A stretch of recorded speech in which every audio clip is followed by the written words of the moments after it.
प्रिय दर्शकों, जय माता दी। आप सभी का हमारे YouTube चैनल ज्योतिष ज्ञान विचार पर बहुत बहुत स्वागत है। साथियों, आज हम अपने इस मासिक राशिफल के कार्यक्रम में धनु राशि के जातकों के लिए सितंबर माह का राशिफल लेकर उपस्थित हैं। हम देखते हैं कि आने वाला सितंबर का महीना धनु राशि के जातकों के लिए कैसा रहने वाला है। आप लोग अंत तक हमारा वीडियो देखें और इसे लाइक करें, हमारे चैनल को सब्सक्राइब करें। तो सबसे पहले हम एक दृष्टि डालते हैं ग्रहों की गोचर स्थिति पर। मित्रों, सूर्यदेव 17 सितंबर तक अपनी सिंह राशि में ही गोचर करेंगे और 17 सितंबर के बाद वे कन्या राशि में प्रवेश करेंगे। धनु राशि की कुंडली में सूर्यदेव नवम भाव में होंगे और उसके बाद 17 सितंबर के बाद वे दशम भाव में प्रवेश करेंगे। मंगल देव का गोचर पूरे महीने कन्या राशि पर होगा। मंगल देव दशम भाव में पूरे महीने गोचर करेंगे। बुध देव का गोचर पूरे महीने सिंह राशि पर होने वाला है और बुध देव पूरे महीने नवम भाव में विराजमान रहेंगे। देवगुरु बृहस्पति मेष राशि पर गोचर कर रहे हैं, जो धनु राशि की कुंडली में पंचम भाव में विराजमान होंगे और साथ में राहु देव भी गोचर कर रहे हैं। शुक्र देव का गोचर कर्क राशि पर होगा, जो पूरे महीने कर्क राशि पर धनु राशि की कुंडली में अष्टम भाव में गोचर करेंगे। शनि देव का गोचर कुंभ राशि पर हो रहा है, जो तृतीय भाव में विराजमान है, और केतु देव का गोचर तुला राशि पर एकादश भाव में हो रहा है। तो मित्रों, ये थी ग्रहों की स्थिति। अब हम देखते हैं कि इन ग्रहों का धनु राशि के जातकों पर क्या प्रभाव पड़ने वाला है। मित्रों, हम एक एक ग्रह के बारे में बताएंगे, आप लोग अंत तक हमारा वीडियो देखें। सबसे पहले हम देखते हैं कि आपकी कुंडली में सूर्यदेव भाग्य स्थान के स्वामी हैं और वो 17 सितंबर तक अपनी ही राशि पर गोचर कर रहे हैं।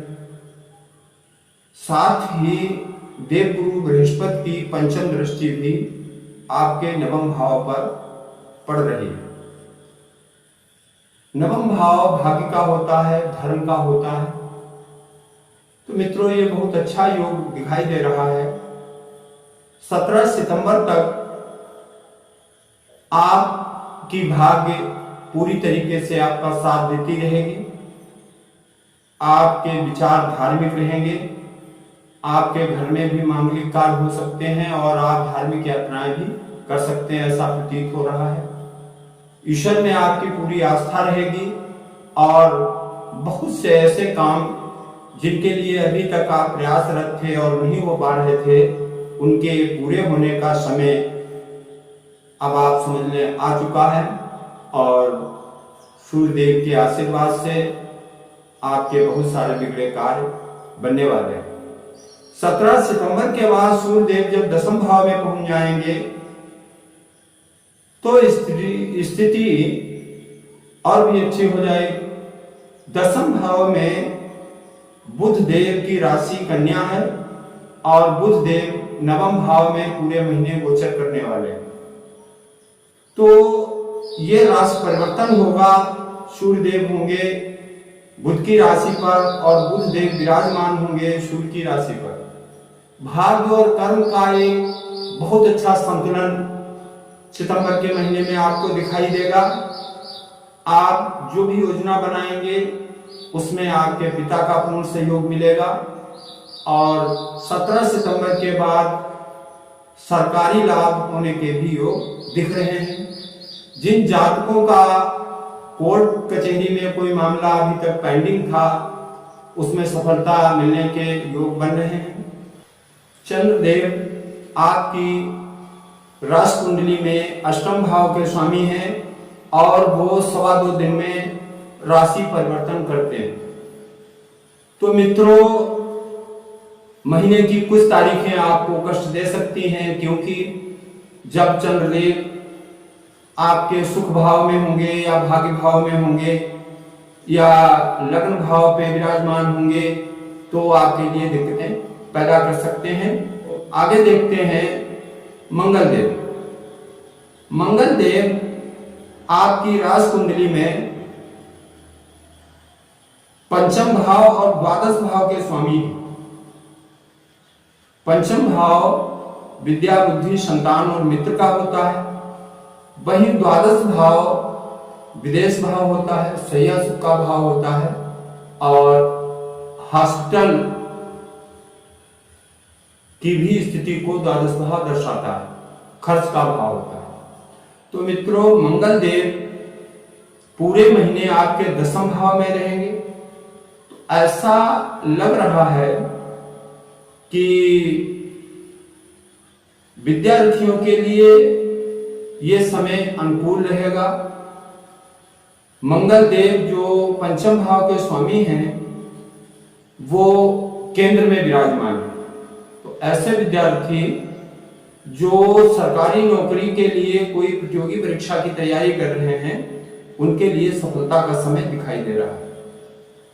लेकिन मंगल देव द्वादश भाव के भी स्वामी हैं, तो वो खर्च भी कराएंगे, अतिरिक्त खर्च हो सकता है और स्थितियां कुछ ऐसी भी बन रही हैं क्योंकि लाभ भाव पर राहु देव की दृष्टि है।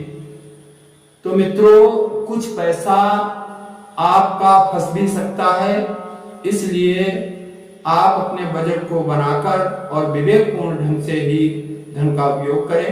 सरकारी कार्यों के लिए अगर आप कहीं कोई रिश्वत वगैरह देते हैं तब भी आपके लिए दिक्कत आ सकती है।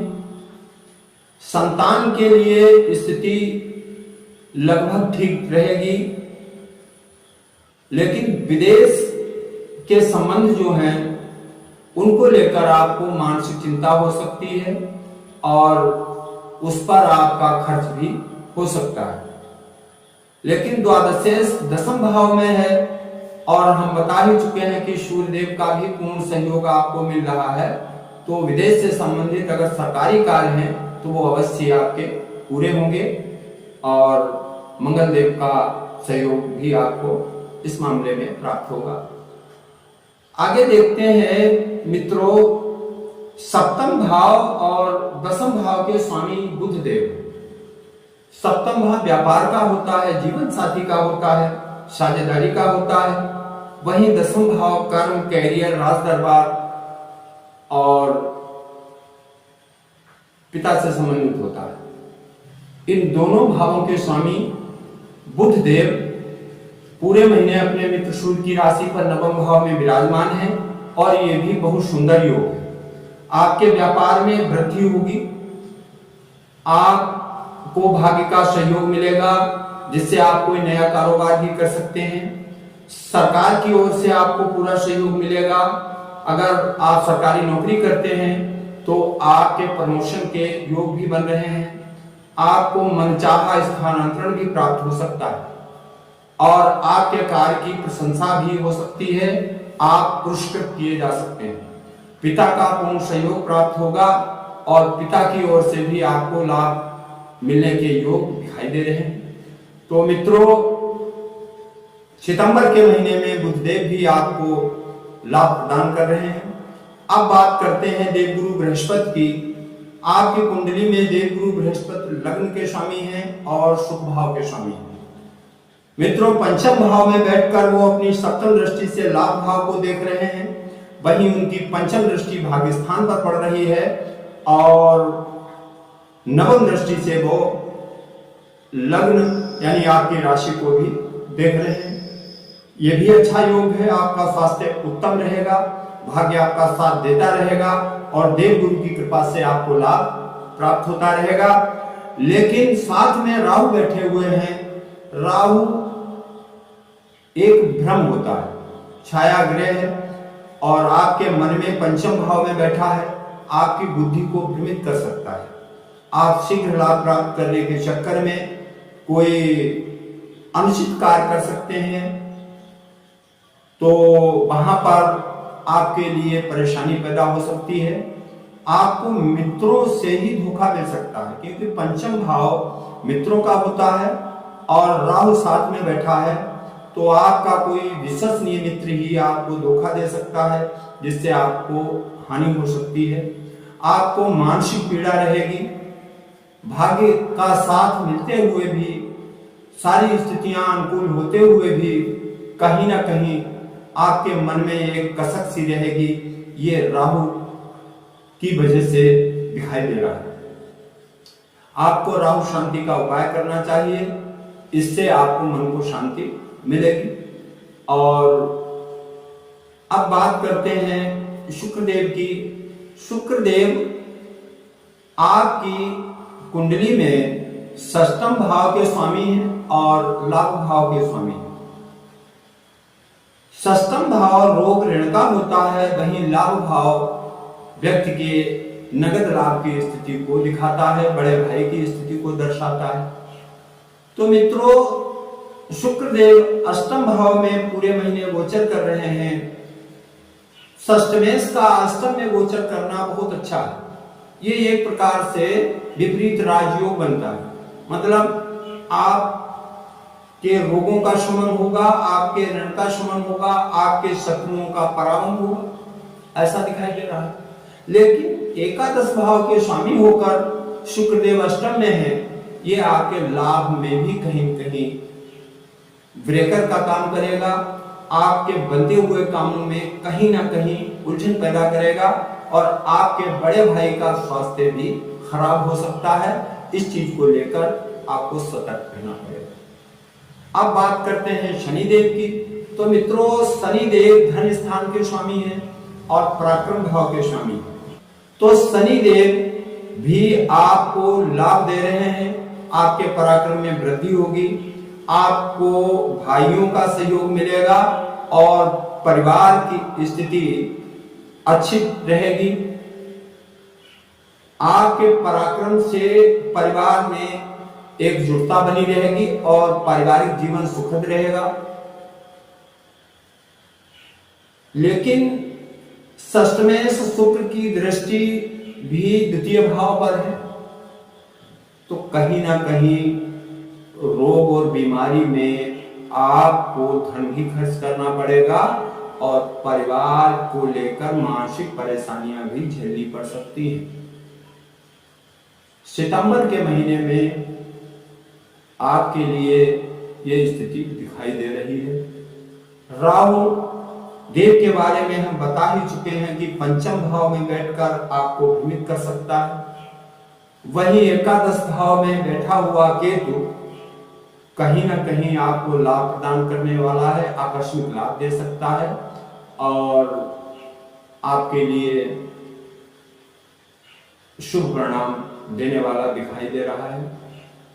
ये था धन राशि के जातकों के लिए सितंबर महीने का राशिफल। मित्रों, धन राशि के स्वामी देवगुरु बृहस्पति हैं और उनके भाग्य भाव के स्वामी शुभदेव बनते हैं। तो धन राशि के जातकों को चाहिए कि वो भगवान सूर्य को प्रतिदिन अर्घ दें, जल चढ़ाएं, तांबे के लोटे में लाल पुष्प लाल चंदन डाल करके भगवान सूर्य को प्रातःकाल आप जल दें। इससे आपकी भाग्य प्रखर होगी और देवगुरु बृहस्पति की पूजा उपासना करें। केले के वृक्ष पर बृहस्पतिवार को चने की दाल चढ़ाएं, पीला पुष्प पीला चंदन और जल चढ़ाएं। देवगुरु बृहस्पति के मंत्र ओम ह्रीं बृहस्पते नमः का जाप करें। अगर आप ये उपाय करते हैं तो निसंदेह आपके लिए बहुत सुंदर समय दिखाई दे रहा है। आपकी सारी मनोकामनाएं पूरी होंगी और आपका जीवन सुखद रहेगा। इसी के साथ हम अपना ये वीडियो पूरा करते हैं। फिर मिलेंगे। जय माता दी।